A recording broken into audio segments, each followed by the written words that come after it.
The Monster Study. The Monster Study was an experiment that was conducted in 1939. The head of the research was Wendell Johnson. He wanted to understand the causes and treatments for stuttering. Johnson, a prominent speech pathologist, believed that labeling a child as a stutterer could actually reinforce and cause stuttering. To test this hypothesis, he designed an experiment that involved 22 orphaned children between the ages of 5 and 15. These children all had normal speech and were divided into two groups. One received positive speech therapy, while the other received negative speech therapy. The positive therapy group was praised for their speech and given positive reinforcement. The negative therapy group was harshly criticized for any imperfections and subjected to negative reinforcement. The results were that the positive group maintained or improved, while the other group developed several problems. The negative reinforcement led to a decline in their speech performance, increased self-consciousness, and long-lasting emotional trauma. The results were never published during Johnson's lifetime due to ethical concerns. Some of the children who received negative speech therapy continued to struggle with speech and emotional issues throughout their lives. In 2001, the university publicly apologized for the study, acknowledging the harm it caused to the participants. The Milgram Obedience Experiment. The Milgram Obedience Experiment was conducted in 1961 by Stanley Milgram. Milgram was inspired by the atrocities committed during World War II and sought to understand how ordinary people could commit some acts of cruelty under the influence of authority. This experiment required three key roles. The first is the authority figure, a stern individual typically dressed in a lab coat. The second is the teacher. This person is the real subject of the experiment, who believe they are part of a study on memory and learning. The third is the learner, an actor who pretends to be another participant. The teacher and learner are introduced and informed that it is the teacher's responsibility to administer electric shocks to the learner for every incorrect answer. The learner, seated in another room, purposely gave incorrect answers. The teacher, instructed by the experimenter, was to administer shocks of increasing intensity for each wrong answer. The learner, who was not actually receiving shocks, would feign pain and distress, eventually demanding to stop. When participants hesitated or refused, the experimenter used a series of verbal prods to encourage them to continue, such as, "It is absolutely essential that you continue." This experiment had high obedience rates. Despite the learners' protests, 26 out of 40 teachers administered the maximum 450-volt shock. Many participants exhibit signs of extreme distress, but continued to obey the commands. The experiment provided profound insights into human behavior, demonstrating that ordinary people are capable of following orders that conflict with their morals when under the influence of authority. The Stanford Prison Experiment. This experiment was conducted in 1971 by Philip Zimbardo. It was aimed to investigate the psychological effects of perceived power and authority in a simulated prison environment. The selected participants were 24 male college students, all of them considered to be the most psychologically stable and healthy among the volunteers. Each participant was randomly assigned roles of either guards or prisoners. The prisoners were given uniforms and numbers, which they were referred to by instead of their names. Guards were given uniforms, clubs, whistles, and mirrored sunglasses to prevent eye contact. They were instructed to maintain order, but were not given specific guidelines on how to do so.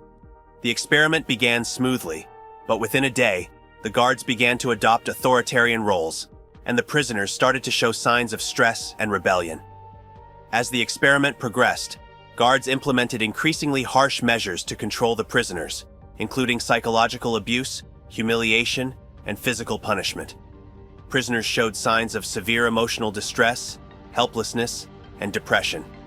Prisoners began to identify with their numbers rather than their names, and guards adopted a group mentality that led to increasingly sadistic behavior. This experiment was terminated after 6 days due to the extreme and harmful behaviors observed. The Little Albert Experiment, conducted in 1920 by John B. Watson and his graduate student Rosalie Rayner at Johns Hopkins University. The experiment aimed to demonstrate classical conditioning in humans by conditioning a young child to fear a white rat. Watson sought to demonstrate that emotions could be conditioned responses, similar to Pavlov's classical conditioning with dogs. The name of the experiment came from the test subject, 9-month-old Albert, who was the child of a wet nurse at the hospital. Initially, Albert was exposed to various stimuli, including a white rat, a rabbit, a monkey, masks, and burning newspapers. He showed no fear of these objects. Whenever Albert reached for the white rat, a loud noise was made by striking a metal bar with a hammer behind his head. This noise naturally scared Albert and caused him to cry. The pairing of the white rat and the loud noise was repeated several times over several sessions. After several sessions, Albert began to show signs of fear when presented with the white rat, even without the noise accompanying it. His fear extends to other white furry objects, such as a rabbit, dog, fur coat, and even the white beard from a Santa Claus mask. The experiment demonstrated the principles of classical conditioning in humans and highlighted the importance of environmental factors in shaping behavior and emotional responses. The Landis Facial Expressions Experiment. This experiment was conducted in 1924 by psychologist Carney Landis. Landis was interested in understanding if there were universal facial expressions associated with specific emotions. He sought to document these expressions using photography to capture participants' facial reactions to various stimuli. Participants' faces were marked with black lines to highlight the movement of facial muscles and expressions. The stimuli tested the sense of smell, sight, and taste, all varying from pleasant to disturbing. The part of the experiment that brought ethics into question was the shock test. Participants were asked to kill a rat that was placed in front of them. This task was intended to elicit strong emotional reactions and extreme facial expressions. If a participant refused, Landis would exterminate the rat in front of them to observe their reaction. This experiment was unfruitful to Landis's hypothesis. The study found that there was no consistent set of facial expressions associated with specific emotions across different individuals.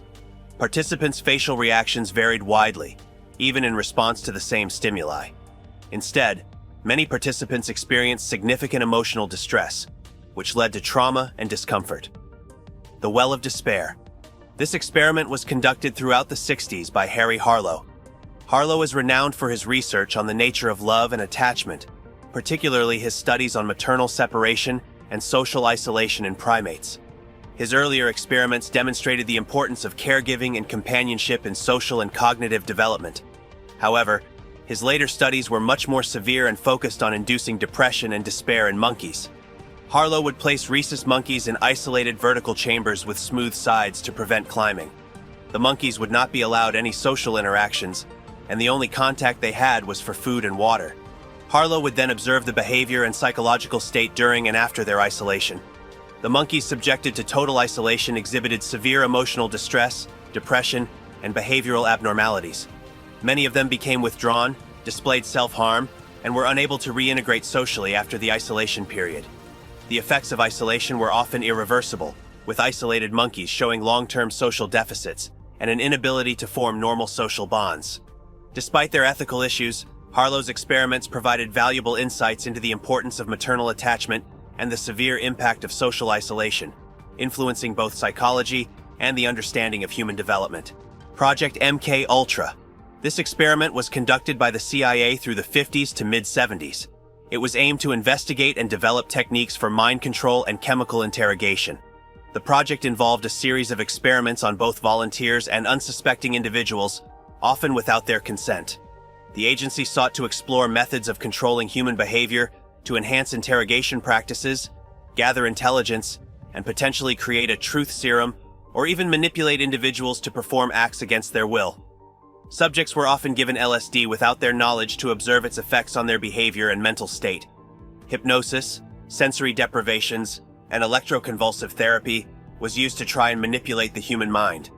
Various interrogation techniques were explored to test their effectiveness in extracting information from subjects. Some were borderline torture. In the end, investigations by Congress revealed the extent of the experiments and exposed the unethical practices involved in the program. The documentation related to MKUltra was destroyed in 1973 on orders from CIA Director Richard Helms, complicating efforts to fully understand the program's scope and activities. Some victims and their families sought legal redress, leading to lawsuits against the U.S. government. While some cases were settled, many victims received little to no compensation or acknowledgement of the harm they endured. The David Reimer case.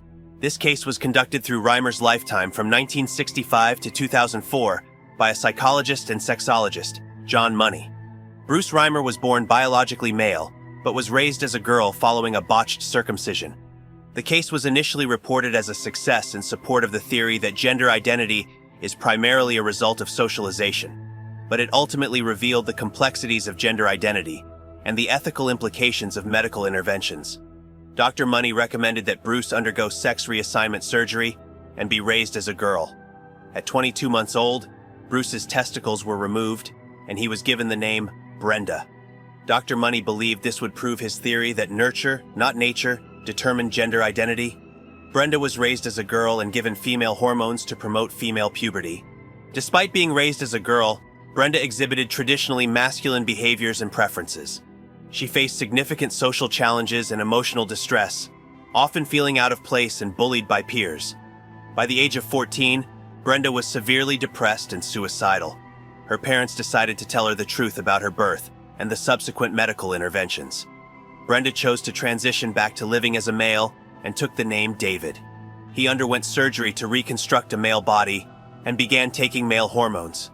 Despite his efforts to live as a male, David faced ongoing psychological and emotional challenges, including struggles with identity and relationships. David Reimer took his own life on May 4, 2004, at the age of 38. His story highlighted the impacts of early medical intervention and the complexity of gender identity. The Robbers Cave Experiment. This social psychology study was conducted in 1954 by Muzaffar Sharif and his colleagues. The experiment aimed to explore intergroup conflict and cooperation by observing how groups form, how conflict arises between groups, and how such conflict can be resolved. 22 young boys around the age of 11 to 12 were selected from similar socioeconomic backgrounds. All of them were unaware that they were part of an experiment. This took place at Robbers Cave State Park. The location was chosen for its isolated and controlled environment. There were 3 phases to this experiment. The first was the in-group phase. The boys were randomly divided into 2 groups, initially unaware of each other's existence. Each group was housed in separate areas of the camp and engaged in bonding activities such as hiking, swimming, and cooking. Over time, each group developed its own norms, hierarchies, and identities. The second part was the friction phase. The groups were introduced to each other and a series of competitive activities, such as baseball, tug-of-war, and treasure hunts. The competitions was designed to create friction and hostility between the groups, with winners receiving prizes and privileges. As competition intensified, so did the hostility. Name-calling, raids, and physical altercations occurred, illustrating the development of intergroup conflict and prejudice. Then came the final phase of integration. Sheriff introduced goals that required cooperation between the 2 groups, such as fixing a broken water supply and starting a stalled truck. These cooperative tasks led to a reduction in hostility and an increase in positive interactions between the groups. This easily could have taken a dark turn towards a Lord of the Flies scenario. Ultimately, in the end, the findings showed the ease and development of in-group affiliations, the competition and hostility of the groups over limited resources, and the cooperation of a greater good that reduced hostility and fostered a positive relationship. The Aversion Project. The Aversion Project was a series of experiments conducted in the early 70s to late 80s by the South African Defense Force. The purpose of these experiments were to cure homosexuality among soldiers through chemical castration, electric shock, and other inhumane treatments. The project caused immense physical and psychological suffering and violated the rights of participants. Led by Dr. Aubrey Levin, who believed that homosexuality could be treated and eradicated, the SDAF gathered subjects who were suspected or identified as homosexual. Many participants were coerced into undergoing treatments. They were often given a choice between undergoing therapy or facing severe punishment, including prison time.